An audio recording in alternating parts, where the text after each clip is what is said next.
Imagine that your church puts up a new policy to vote for. They say that, you know what, with all of the child molestation that's going on and all that kind of stuff, we kind of feel like society is moving in a different direction. So if any of our Sunday schools molest any children, we aren't going to report that, and we aren't going to have any problems with that. Would you stay in the church, or would you leave the church?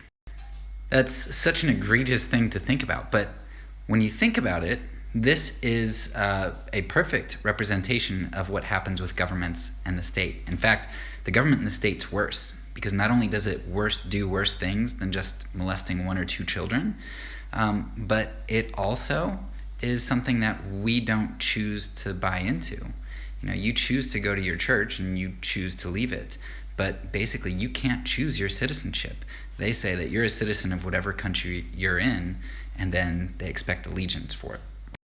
Aidan Balu argues that if you participate in government, and you basically, when you go to vote, you are essentially saying, hey, I'm going to vote, but whatever the decision is, so long as it's constitutional and they abide by the Constitution that they say they're going to adhere to, then, oh well, I guess I'll just go along with it. And that going along with it is complicity. You're agreeing to that system.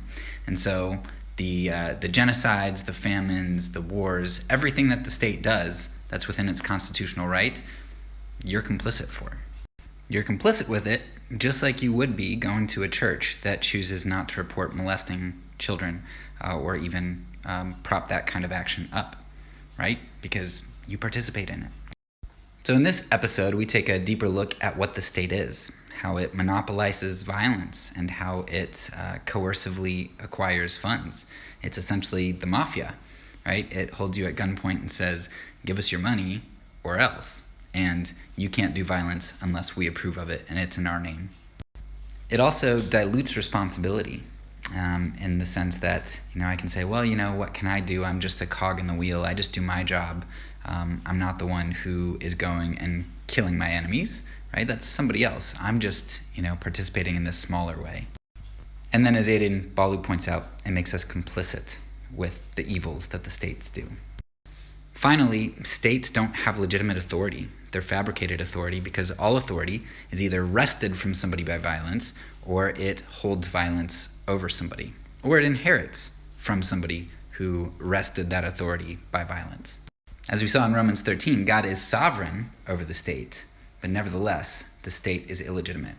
Check out the full episode for the arguments and details.